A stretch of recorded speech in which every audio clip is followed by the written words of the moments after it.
大家好，我係 Jessie，歡迎收聽避孕解碼系列節目。當我哋講起避孕，好自然會聯想到女性避孕藥、避孕針、子宮環等等，而講到男性，似乎就剩返避孕套同埋結紮。不過今日我哋要講一個真實嘅故事，嚟自一位喺香港生活嘅男士 Trevor。佢喺10年前仲未夠30歲嘅時候，就主動選擇咗結紮。Trevor 憶述當年去家計會尋求結紮嘅經歷，佢話：我去家計會講我想做結紮，對方第一個反應就係你有冇小朋友？冇就唔好做住啦。之後就再冇下文。呢個經歷咧，正正反映出香港社會對男性結紮呢個選項咧，其實仲係幾保守嘅。根據家計會2022年嘅調查，喺香港只有1% 嘅受訪者會選擇男性結紮作為避孕方式。Trevor 同佢現年37歲嘅伴侶，好早之前就已經達成咗共識，決定唔生育。佢從一個好理性嘅角度去分析，我唔會 sell 你買一隻99%會輸錢嘅股票，點解要說服自己生仔呢？佢覺得比起女性需要長期服用避孕藥或者使用避孕器，結紮係一個最符合成本效益嘅選擇。我女朋友可能會唔記得食藥，避孕器又可能移位，結紮一勞永逸，而且仲平過養一個小朋友1個月嘅開支。佢仲笑稱當年嘅手術費用大約15000港元，係佢人生回報率最高嘅投資。俾家計會婉拒之後， Trevor 偶然發現新界有間私家醫院嘅泌尿科可以直接預約結紮。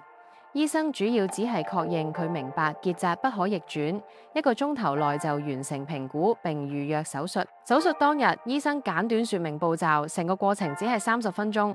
Trevor 術後2個鐘頭就已經離開醫院去食午餐。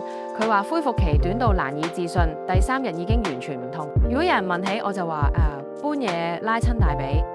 Trevor 話最多人問佢嘅問題就係會唔會影響性功能。佢用自身經歷打破呢個常見嘅迷思，結紮只係阻斷精子輸送，同荷爾蒙同勃起功能完全無關，反而冇咗意外中招嘅壓力，性慾仲強咗。佢形容結紮係伴侶關係嘅隱形升級，令佢哋可以享受無後顧之憂嘅性生活，伴侶亦因此免除避孕藥帶嚟嘅荷爾蒙副作用，雙方滿意度明顯提升。咁點解香港男性對結紮咁卻步呢？